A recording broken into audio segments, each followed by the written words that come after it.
오늘 함께 읽고 은혜 나눌 말씀은 민수기 6장 22절로 27절까지 말씀입니다. 구약성경 민수기 6장 22절에서 27절입니다. 제가 봉독해 드리겠습니다.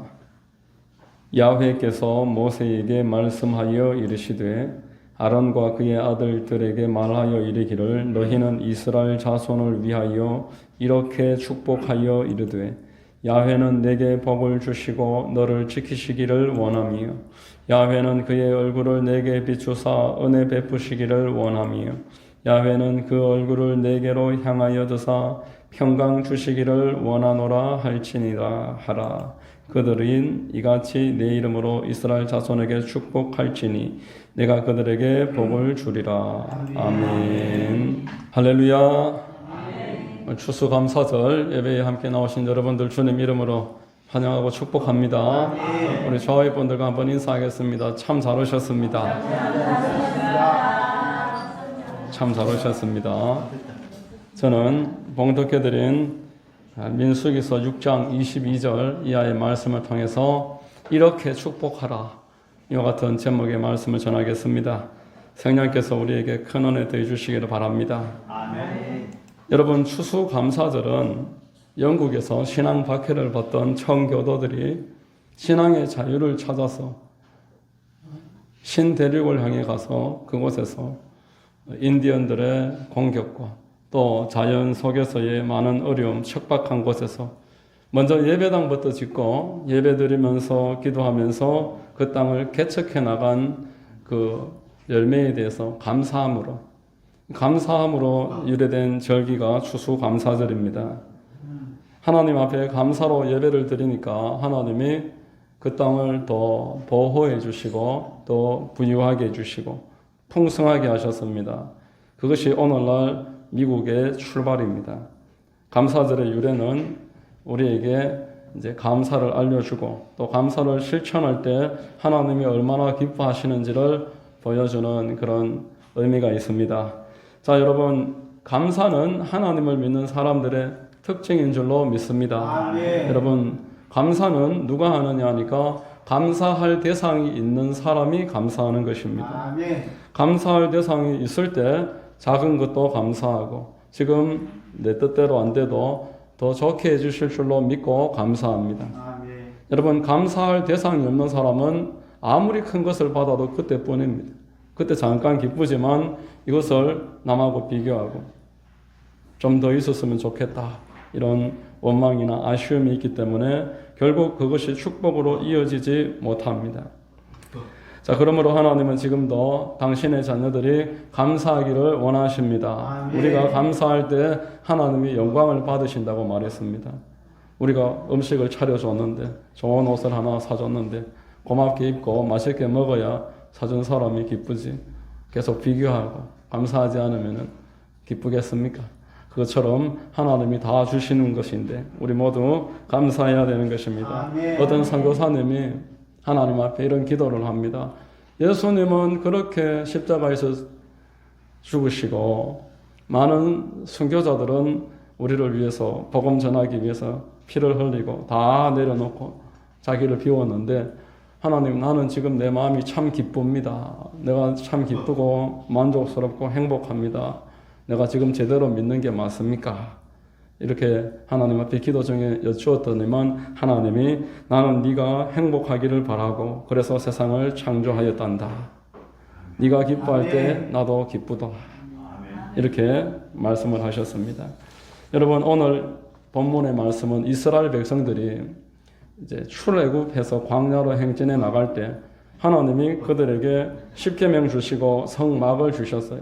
말씀과 제사 드릴 수 있는 장소를 주시고 거기에서 일할 제사장들과 레위인들을 따로 구분하신 다음에 이스라엘 백성들을 축복하시는 내용입니다.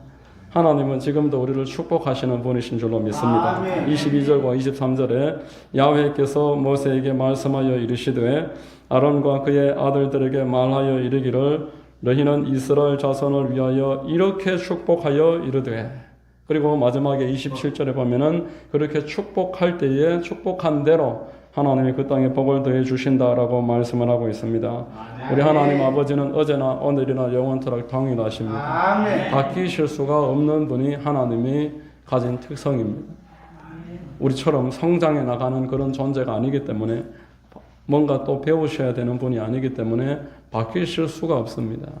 구약의 하나님이 신약의 하나님이고 또 영원토록 동일하십니다. 이 하나님은 처음부터 복 주시는 것이 목적이십니다. 창세기 1장 27절로 28절 함께 한번 읽겠습니다. 하나님이 자기 형상 곧 하나님의 형상대로 사람을 창조하시되 남자와 여자를 창조하시고 하나님이 그들에게 복을 주시며 하나님이 그들에게 이르시되 생육하고 번성하여 땅에 충만하라. 땅을 정복하라. 바다의 물고기와 하늘의 새와 땅에 움직이는 모든 생물을 다스리라 하시니라. 이렇게 말합니다. 여러분, 저와 여러분들이 하나님이 당신의 형상으로 우리를 이렇게 만들어 놓으셨다는 걸 정말 믿는다면은 우리는 삶에 있어서 지금보다 좀 더 자신감 있고 당당하게 살아야 할 책임이 있습니다. 예수님이 십자가에서 죽으시는 것이 나를 사랑하신다는 것에 대한 확증이라고 로마서 5장 8절은 말씀하지만 하나님이 당신의 형상대로 우리를 만들으셨다는 것 또한 하나님이 나를 사랑한다는 것에 대한 증거입니다. 여러분, 우리가 자기 자녀를 고슴도치도 이쁘다고 하는데 우리 자녀를 얼마나 이쁘게 생각합니까? 내 자녀가 함께 있고 보기만 해도 기쁩니다. 어른들을 보니까 손자 사진을 안 그럴 것 같은 분들도 얼마나 보여주는지 본인은 참 예쁜데 나는 볼 때는 모든 아이가 다 똑같이 생겼어요. 근데 본인들은 예쁘다고 계속 자랑을 하시더라고요. 그것처럼 우리 하나님은 우리 형상대로 우리를 창조하시고 기뻐하시는 줄로 믿습니다. 여러분, 마귀는 그리고 세상 사람들은 우리가 가지고 있는 것을 가지고 우리를 평가합니다. 우리를 줄을 세우려고 합니다. 누구는 1등이고 누구는 꼴찌다고 줄을 세우려고 합니다. 그러나 우리 그리스도인들은 하나님이 죽기까지 나를 사랑하시고 당신의 형상대로 창조하셨고 나에게 있는 모든 것이 하나님이 주신 섭리인 줄로 믿기 때문에 언제나 우리는 감사하면서 좀 더 기뻐하면서 살아가야 되는 줄로 믿습니다. 아멘. 여러분, 비록 우리가 범죄해서 하나님을 떠나서 지금 세상이 이처럼 고통 가운데서 살아갑니다. 많은 사람들이 하나님을 모르고 신음 속에서 살아갑니다. 그러나 하나님은 그들을 그냥 내버려 두시기를 원치 아니하시고 찾아오시는 하나님이십니다. 아멘. 포기하실 수가 없으셨습니다. 창세기 12장 1절로 3절에 야훼께서 아브라함에게 이르시되 너는 너의 고향과 친척과 아버지의 집을 떠나 내가 네게 보여줄 땅으로 가라. 내가 너로 큰 민족을 이루고 네게 복을 주어 내 이름을 창대하게 하리니 너는 복이 될지라. 너를 축복하는 자에게는 내가 복을 내리고 너를 저주하는 자에게는 내가 저주하리니 땅의 모든 족속이 너로 말미암아 복을 얻을 것이라. 이렇게 말씀합니다. 아멘. 하나님만 의지하면서 살면 된다는 겁니다. 아멘. 너의 씨로 말미암아서 아브라함의 씨, 다윗의 자손, 예수 그리스도를 말미암아서 모든 땅을 내가 축복할 것이다. 우리 한 사람 지키기가 어려운데 하나님은 그를 믿는 모든 사람을 축복하시는 분이십니다. 아멘. 예수 그리스도로 말미암아 이 땅에 하나님의 은혜와 복이 넘쳐나게 되는 줄로 믿습니다. 아멘. 여러분 가지고 계신 성경을 보면은 오늘 읽은 본문의 그 단락의 제목은 제사장의 축복입니다. 성경에 제사장들이 나오는데 제사장은 예수 그리스도의 상징입니다. 예수 그리스도께서 이 땅에 오셔서 무엇을 하실지를 보여주는 존재들이 제사장입니다. 제사장은 백성의 죄를 위해서 제물을 하나님 앞에 태워올리는 일을 했습니다. 하나님께로 나아가는 다리가 되고 관계 회복을 그들은 우리에게 길을 열어놓았습니다. 여러분, 하나님을 떠난 이 땅의 모든 사람들은 죄로 말미암아서 하나님을 바라볼 수도 없고 하나님께 다가가지도 못하고 그래서 에덴 동산에서 쫓겨남으로 기쁨도 없고 감사도 없습니다. 그래서 사람이 회복되고 감사하고 행복하게 살아갈 수 있는 유일한 길은 하나님께로 다시 돌아가는 것밖에 없는 것입니다. 제사장은 하나님과의 관계 회복을 위한 직분이고 예수 그리스도를 상징하는 것입니다. 요한복음 14장 6절을 우리 같이 한번 읽겠습니다. 예수께서 이르시되 내가 곧 길이요 진리요 생명이니 나로 말미암지 않고는 아버지께로 올 자가 없느니라. 아멘. 예수님은 그 육신을 찢으심으로 우리에게 새로운 살 길을 예비해 놓으셨습니다. 날마다 이를 믿는 사람은 죄를 사함받고 하나님께로 나아가는 구원의 길이 활짝 열린 것입니다. 아멘. 여러분, 제사장들은 이 땅에서 백성들을 위해서 날마다 일을 했습니다. 성막에서 그 등잔대에 불을 켰습니다. 밤에서부터 아침에 이르기까지. 그리고 제물을 하나님께 태우는 일을 하고 그 피를 뿌리는 일을 했습니다. 우리 주 예수님은 우리를 향한 제사장입니다. 또한 예수님이 드리는 제물은 어떤 짐승의 제물이 아니고 당신의 육체가 하나님께로 드리는 제물입니다. 그 제물로 하나님 앞에 길을 여셨고 그 피를 우리에게 뿌리셨어요. 자, 히브리서 9장 11절 12절 한번 같이 읽겠습니다. 그리스도께서는 장래의 좋은 일의 대제사장으로 오사 손으로 짓지 아니한 것 곧 이 창조에 속하지 아니한 더 크고 온전한 장막으로 말미암아 염소와 항소의 피로 하지 아니하고 오직 자기의 피로 영원한 속죄를 이루사 단번에 성소에 들어가셨느니라. 오직 자기의 피로 영원한 속죄를 이루셨습니다. 그리스도께서 피를 흘리신 것은 저와 여러분들을 속죄하시기 위함입니다. 여러분, 우리 성도들이 예수님을 통해서 받아야 할 가장 큰 축복은 죄사함의 복인 줄로 믿습니다. 여러분, 제사 드릴 때마다 제물에 머리에 손을 얹고 안수함으로 죄를 전가했습니다. 그 죄를 하나님 앞에 처리하기 위해서 짐승의 머리에 손을 얹고 그리고 그 짐승을 죽이고 각을 떠서 태우고 피는 뿌렸습니다.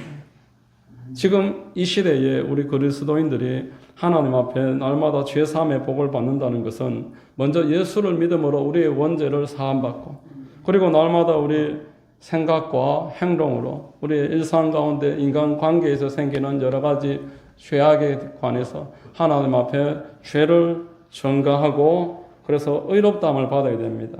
우리가 어떻게 하면 하나님으로부터 죄를 용서받고 죄가 하나님께로 다 전가되는 복을 누리겠습니까? 성경에서는 우리에게 자백하는 것으로 죄를 하나님 앞에 드릴 수 있다고 말씀을 하고 있습니다. 저와 여러분들이 우리가 지은 모든 양심의 거리끼는 허물에 관해서 하나님의 말씀을 들을 때마다 깨닫게 되는 나의 어떤 연약함에 대해서 자백하기만 하면은 우리의 죄를 하나님은 없는 걸로 해주시겠다고 말씀을 하십니다. 시편 103편 12절 같이 한번 읽겠습니다. 동이 서에서 먼 것 같이 우리의 죄가를 우리에게서 멀리 옮기셨으며 이렇게 말합니다. 죄를 처리하지 아니하시고 죄를 없는 걸로 옮겨주시겠다. 그 의미입니다.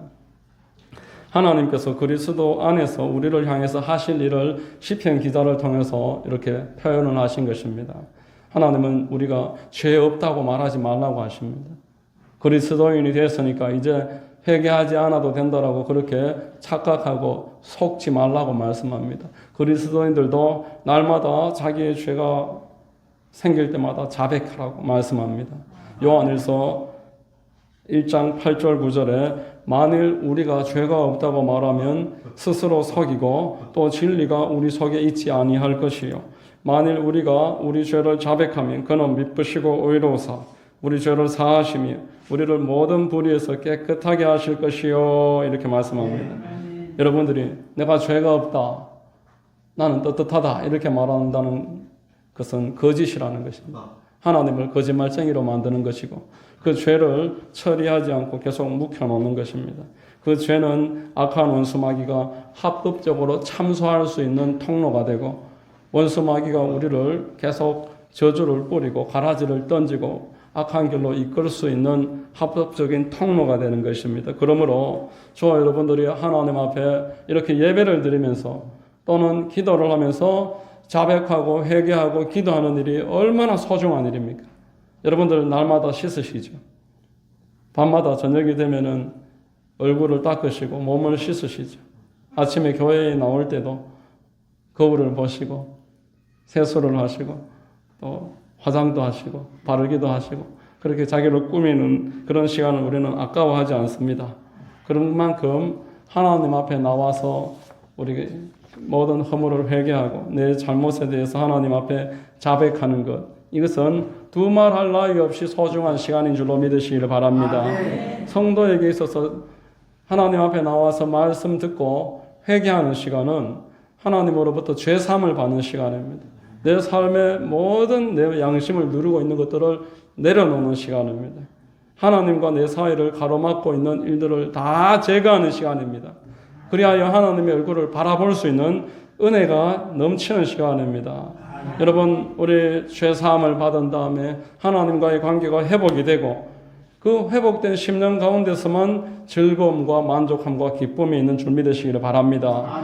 로마서 3장 24절에 그리스도 예수 안에 있는 성량으로 말미암아 하나님의 은혜로 값없이 의롭다 하심을 얻은 자 되었느니라 이렇게 말합니다. 이렇게 용서받은 사람, 하나님으로부터 죄를 처리함을 받은 사람, 이 사람이야말로 우리에게 의로운 사람이요 화평을 얻은 사람이요 행복을 얻은 사람이다. 성경에 말씀합니다. 우리 로마서 5장 1절 2절 같이 한번 읽어보겠습니다.